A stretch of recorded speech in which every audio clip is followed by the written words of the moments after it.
Contract బదులున్న కార్మికులందరికీ అమ్మఒడి పథకాన్ని అమలు చేయాలి. రాష్ట్ర ప్రభుత్వ శాఖలో పనిచేస్తున్న కార్మికులందరికీ అమ్మఒడి పథకాన్ని అమలు చేయాలి. ఈ ప్రభుత్వ శాఖలో పనిచేసిన కార్మికులందరికీ అమ్మఒడి పథకాన్ని అమలు చేయాలి. రాష్ట్ర ప్రభుత్వ శాఖలో పనిచేసిన కార్మికులందరికీ అమ్మఒడి పథకాన్ని డౌన్ డౌ మున్సిపల్ శాఖ మంత్రి, డౌన్ డౌ మున్సిపల్ శాఖ మంత్రి, డౌన్ డౌ విద్యాశాఖ మంత్రి, డౌన్ డౌ విద్యాశాఖ మంత్రి. కానీ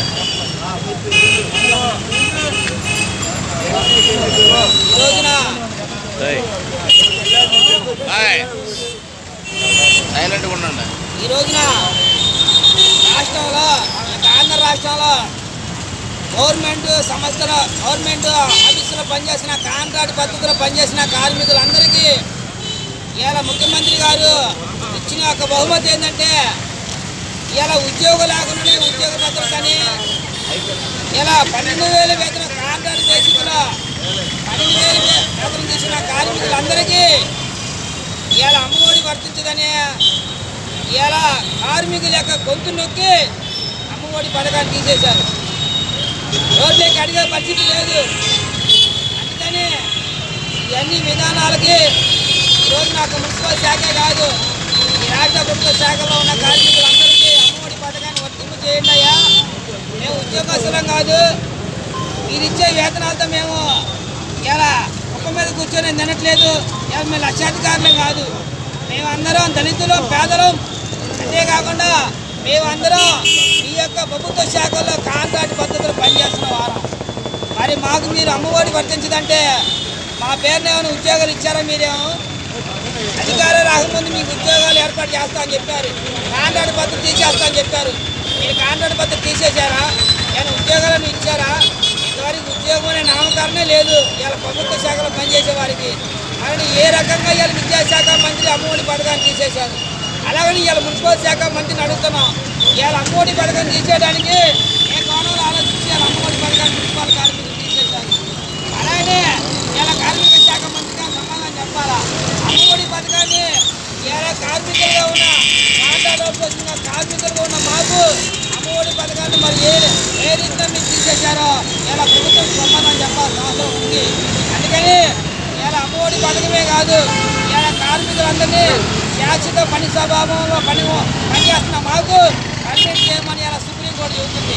ఇలా కాంట్రాక్ట్ పద్ధతి తీసేసి వారి కార్మికులందరినీ ఇలా ఇంజనీర్ విభాగం కావచ్చు, శానిటేషన్ కావచ్చు, ఎవరైనా కానీ శాశ్వత పని స్వభావం, మున్సిపాలిటీ అంటే శాశ్వత పని స్వభావం, శాశ్వత పని స్వభావంలో పనిచేసే మా అందరినీ రాష్ట్ర వ్యాప్తంగా పర్మిట్ చేయాల్సిన అవసరం ఉంది.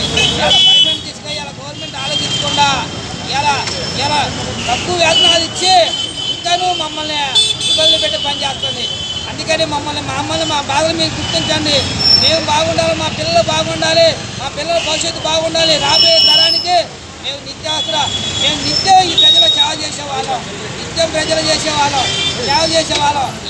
అమ్మోకరణ కొట్టుకుంది, ల్యాప్టాప్ అనేది మర్చిపోయింది.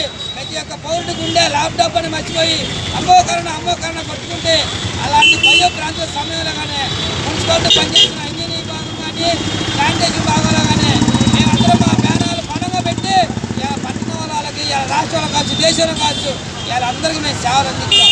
అట్లాంటి సేవలు అందించిన మాకు మీరు అమ్మఒడి లేదని మీరు అంటున్నారంటే ఇలా ప్రభుత్వం ఎంత దుర్మార్గం వ్యవహరిస్తుంది అనేది ఒకసారిగా ప్రజలందరూ గమనించాలి.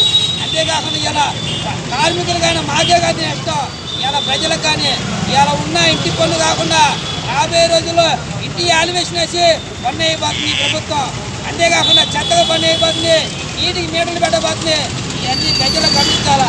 ఇలా మున్సిపల్ కార్మికులు లెక్క చేసేలాక ధర్నాలు కానీ సమ్మెలు కానీ ఇలా ప్రజలు ఆలోచించి ఇలా మున్సిపల్ కార్మికులు కానీ నష్టం ప్రజలకు కానీ కలుగుతుందని ఇలా సీరియస్గా మేము ప్రజలకు తెలియపరుస్తున్నాం.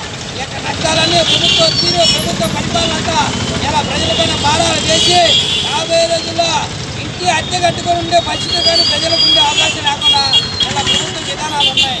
అందుకని ఈ యొక్క ప్రభుత్వాలు ఎప్పటికైనా గమనించి ఈ యొక్క మీ ప్రధానాలు మీ చూపుని ఆపి మున్సిపల్ కార్మికులు అందరికీ ఇంజనీర్ విభాగం పనిచేసే కార్మికులకి పాత్ర పోషించిన ఇంజనీర్ విభాగం వాళ్ళు ఇలా మంచినీళ్ళు అందించే విభాగాన్ని ఇలా మీరు గుర్తించి ఏ విభాగం నైపుణ్యం వాళ్ళందరినీ స్కిల్ వేతనాలు ఇవ్వాలా.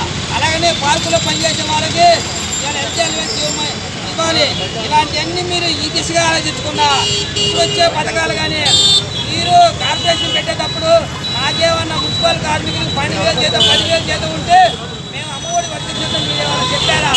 విద్యాశాఖ మంత్రి కానీ మున్సిపల్ శాఖ మంత్రి కానీ ఏంటి రాష్ట్ర ముఖ్యమంత్రి జగన్మోహన్ రెడ్డి కానీ ఏమన్నా మాకేమన్నా ముందుగా సూచించారా? మా నాయకత్వంతో మాట్లాడారా? ఇష్టాసారంగా ఇష్టారాజ్యం చేయడానికి కాదని ఇలా ముఖ్యమంత్రి గారికి విన్నవించుకున్నాం. మాట్లాడాలి గట్టి చెప్పు. ఇక్కడ మున్సిపల్ కార్మికులకి రెగ్యులేట్ చేయకుండా ఇంకా రెగ్యులేట్ చేస్తామని రెగ్యులేట్ చేయకుండా కనీస వేతనాలు తీసుకుంటున్న వాళ్ళని ఈ అమ్మఒడి వర్తించకుండా చేయడం చాలా దారుణంగా చేస్తున్నారు. చాలా దుర్మార్గంగా వీళ్ళకి రెగ్యులేట్ చేయకుండా రెగ్యులేట్ చేసి ఈ పథకాలు తీసేసినా బాగలేదు. వీళ్ళని అసలు ప్రభుత్వ చౌరు కింద గుర్తించకుండా ఇలాంటి పథకాలు సంక్షేమ పథకాలు తీయటం చాలా దారుణం అని భావిస్తున్నాం. దీనికి మున్సిపల్ వర్కర్లు అమ్మఒడి తీసేసేదాకా ఊరుకునేది లేదు. అమ్మఒడి అమలు చేసేదాకా కార్మిక సంఘాలు సిఐడి తరఫున గట్టి పోరాడతామని